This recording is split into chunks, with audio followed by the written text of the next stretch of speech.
কলিযুগের মানুষ, আমাদের ধর্মটা আগে অবলম্বন করা দরকার। কেন না, ধর্ম পারে আমাদেরকে সুখ দিতে, ধর্ম পারে আমাদেরকে আনন্দ দিতে। তাই আপনাকে ধর্মপথে থাকতে হবে।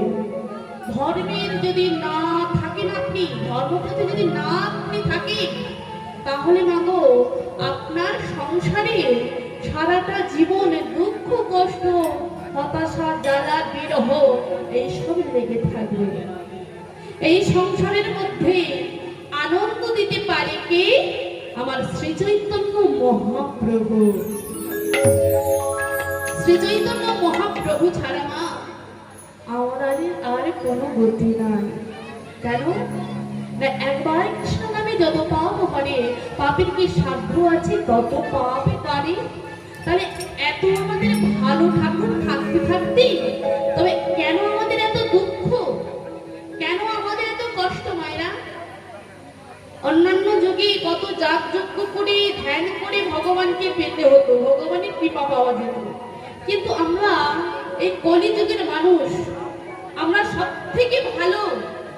কেন না, আমরা কলিযুগে আসতে পেরেছি। আর এই কলিযুগে আমার শ্রী চৈতন্য মহাপ্রভু এত দয়াল, এত করুণাময়, বললেন হে কলিহত জীব, তোমরা সংসার মানুষ, তোমরা সংসার করতে ভালোবাসো, তাই এই সংসার ছেড়ে বনে জঙ্গলে গিয়ে আমাকে তো তোমরা ডাকতে পারবে না। তাই তোমাদের কোনো করার দরকার নেই। তোমরা সংসারের মধ্যে থেকে, সংসারের মধ্যে আবদ্ধ থেকে, এই সংসারে থাকতে থাকতে একবার যদি আমার নাম করতে পারো, তবে তোমাদেরকে আমি শেষের দিনে উদ্ধারই করে দেব। তাহলে এই সংসারের মধ্যে থেকে আমাদেরকে হরি ভজনটা করতে হবে। কিন্তু ভক্তমণ্ডলী, ভক্তিমতী মায়েরা, সারাটা দিন 24টা ঘন্টা হিসেব করুন। এই 24টা ঘন্টার মধ্যে এই 5 মিনিট কি আমরা ভগবানকে দিতে পেরেছি? 24 ঘন্টা 24 মিনিট তো দিতে পারি নাই, কিন্তু 5 মিনিট কি আমরা ভগবানকে দিতে পেরেছি? কি বলেন আপনারা? আপনারা ভগবানকে দিতে পেরেছেন?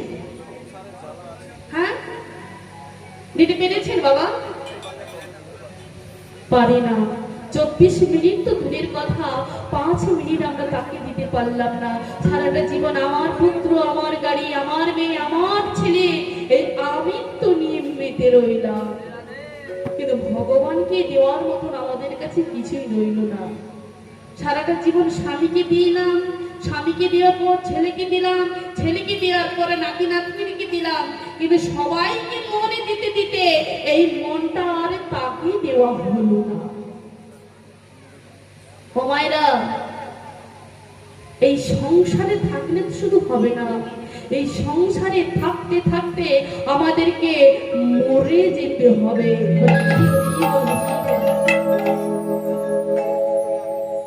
সংসারে থাকতে থাকতে আমাদেরকে মরে যেতে হবে। বলে সব কীর্তনিয়া বাঁচার আশীর্বাদ করি, আর তুমি কি কীর্তনিয়া, তুমি সবাইকে মরে যেতে বলছো? কি ভাবছেন মায়েরা? তাহলে কি মরে যাবেন? কি মরে যাবেন? হ্যাঁ, তাহলে কি মরার কথা বললাম আমাদেরকে এই সংসারের মধ্যেই? ও মায়েরা, তাহলে কেমন করে মারা যাবেন, কেমন করে মরতে হবে, তাহলে একটা ছোট্ট করে উদাহরণ দিচ্ছি, শুনে নিন। শুনলেই বুঝতে পারবেন কেন আমি মরার কথাটা বললাম। তাহলে বলছে, শুনুন মায়েরা, ও মায়েরা, এক বণিক, বণিক কি করে? বণিক কি করে? ভাটায় কাজ করে, চাষ করে, ব্যবসা করে, ব্যবসা বাণিজ্য করে, তাই না? তাই এক বণিক ব্যবসা করতে গিয়ে, বাণিজ্য করতে গিয়ে তা একটা মেলাতে পৌঁছে গেল। আর মেলাতে গিয়ে দেখছে কি না, অনেক রকমের পাখি বিক্রি হচ্ছে। তাই যে পাখিগুলো বিক্রি হচ্ছে, তাই বণিক কি করেছে না, পাখির মেলাটা দেখতে গিয়েছে। আর পাখির মেলা দেখতে গিয়ে দেখছে না, বিশাল বড় পাখির মেলা হচ্ছে।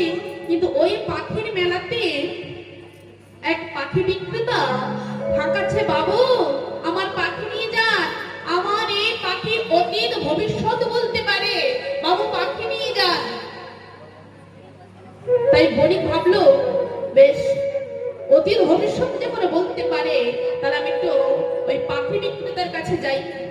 তাই পাখি বিক্রেতার কাছে গিয়ে ওই পাখি বিক্রেতাকে বলছে, হ্যাঁ গো পাখি বিক্রেতা, তোমার এই পাখি অতীত ভবিষ্যৎ বলতে পারে? বলে, হ্যাঁ বাবু, আমার এই পাখি অতীত ভবিষ্যৎ সব বলতে পারে। যেই না বলেছে, বণিক তখন ভাবলো, না না, শুধু শুধু তো কিনে নিলে হবে না, একটু যাচাই করে নিতে হবে। তাই বণিক কি করলো, মা পাখিটাকে যেই না জিজ্ঞেস করেছে, আমার নাম কি বলো হে? না তোমার নাম তপন। যেই বলেছে, বলে বাহ, তাহলে সত্যিকারের তো। এবার পাখিকে জিজ্ঞেস করছে, হ্যাঁ গো পাখি, এবার তুমি বলো তো আমি কেন এসেছি? বলে, তুমি তো বণিক, তুমি তো বাণিজ্য করতে এসেছো। যেই না বলেছে মা, ওই পাখি ওই বণিকের তো আর আনন্দ ধরছে না। বাহ, ভালো, খুবই ভালো। পাখি আমার অতীত ভবিষ্যৎ সত্যিকারই বলে দিতে পারবে, আমার নাম বলে দিতে পারলো, আমি কেন এসেছি সেটা যদি বলে দিতে পারে, তবে অতীত ভবিষ্যৎ সহজেই বলে দিবে।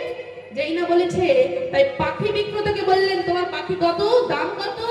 না দাম আমার 20,000 টাকা। যেই না 20,000 টাকা বলেছে, তাই পাখি বিক্রেতাকে পাখির পয়সাটা দিয়ে ওই খাঁচা সমেত ওই পাখিটাকে বাড়ি নিয়ে চলে গেল। বাড়িটা নিয়ে চলে গেল, এবার বাড়িতে রেখে দিলেন। এবার ওই বণিক যখন বাণিজ্য করতে যেত, ওই পাখিটাকে সবসময় জিজ্ঞেস করতো, হ্যাঁ গো পাখি, বলতো আজ আমি কোন নেশানায় যাবো, আরে কোন নেশানায় গেলে আমি বেশি লাভ পাবো? পাখি বলে দিত, আজ তুমি পূর্ব নেশানায় যাও, আজ তুমি পশ্চিম নেশানায় যাও, আজ তুমি উত্তরে নেশানায় যাও। তাই যেমন ভাবে যেত, খুবই লাভবান হতো। দেখতে দেখতে বেশ কয়েক বছর কেটে গেল, আর ওই বণিক পাখির জন্য বিশাল ধনীদার হয়ে গেল, গাড়ি বাড়ি টাকা পয়সা বিশাল কিছু হয়ে গেল।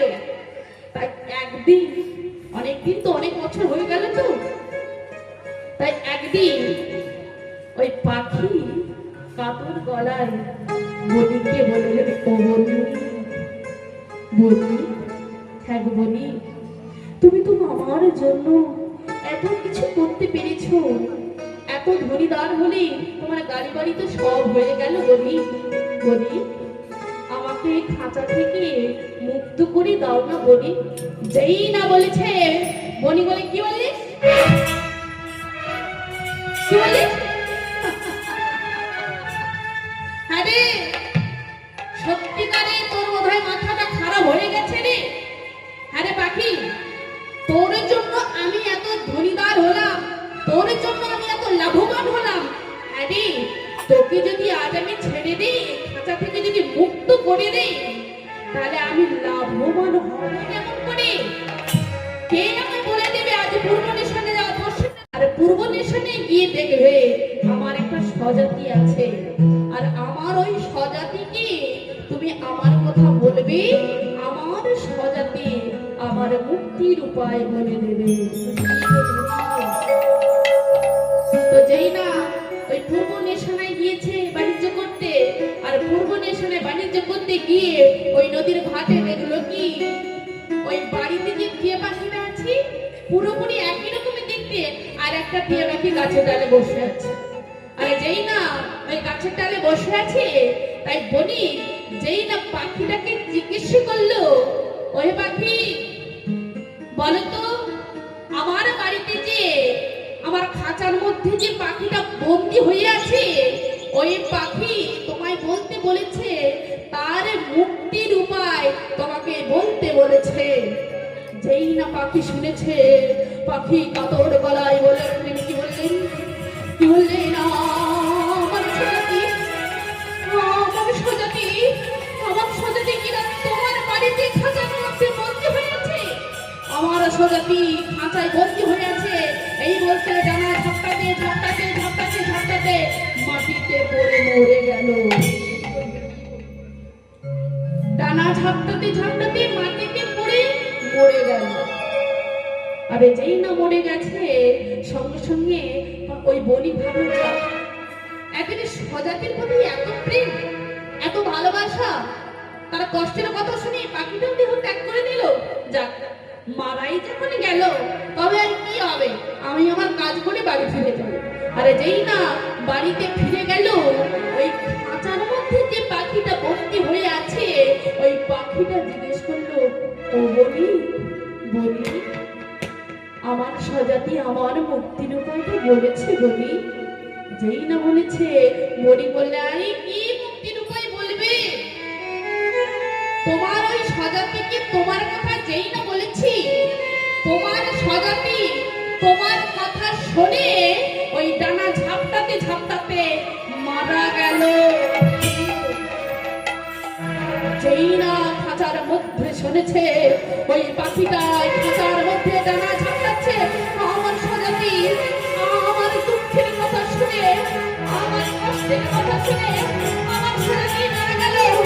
এই বলে ডানা ঝাপটাতে ঝাপটাতে ঝাপটাতে ডানা ঝাপটাতে ঝাপটাতে ওই খাঁচার মধ্যে লুটে পড়ে গেলেন, মানে মারা গেল। পাখি ওই বণিক ভাবলো, যা এর কথা ওকে বলতেনি ও মারা গেল, এর কথা একে বলতেনি ও মারা গেল। এদের স্বজাতির প্রতি কি প্রেম, কি ভালোবাসা! যাক, মারা গেছে যখন এই খাঁচার মধ্যে রাখলে কি হবে? সে উঠবে, কি গন্ধ হবে? দুর্গন্ধ হবে। তাই বলি ভাবলো, মারাই যখন গেছে কি করা যায়, একে বাইরে ফেলে দিতে হবে, নাহলে দুর্গন্ধ করবে। তাই বনি কি করেছে, খাঁচাটা খুলে যেই না পাখি ডানাটা ধরে যেই না দূর করে ফেলে দিতে যাবে, ওই পাখিটা ডানা মেলে উঠছে। আরে যেই না ডানা মেলে উঠছে, বনি ভাবলো, পাখি তুমি এখনো মরোনি? পাখি তুমি এখনো মরোনি? বলে না,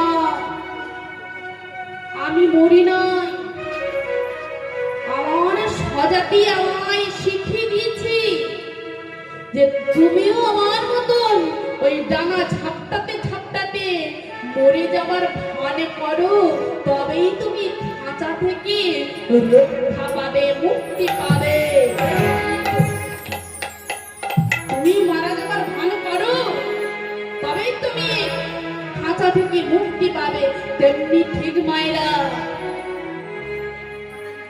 তত্ত্বদর্শী মানে কি বুঝাচ্ছে আমাদেরকে? তত্ত্বদর্শী এই কথার সার কথা বুঝাচ্ছে কি না, আমরাও কিন্তু সবাই খাঁচার মধ্যে বন্দী হয়ে আছি। সেটা কোন খাঁচা? সেটা হলো সংসারের খাঁচা। এই সংসার খাঁচায় আপনারা পড়বে কেমন করে না? এই সংসার খাঁচায় মরতে হলে, যেমন আপনি আপনার অসুখ হলে যেমন কাজকর্ম করতে পারবেন না, বলবেন আমি আজকে কাজে যেতে ভালো লাগছে না, আর ওই যে দুর্বলতা, ওই যে অসুস্থতা, ওই অসুস্থতার সময় আপনাকে বাড়িতে থেকে আপনাকে গোবিন্দের চরণে ফুল তুলসী দিয়ে তাকে নয়নে জলে ছাড় করে তাকে ডাকার মতন ডাকতে হবে। তবেই আপনার সংসারে থাকতে থাকতে তবেই একদিন আপনি গোবিন্দ চরণ পেয়ে যাবেন।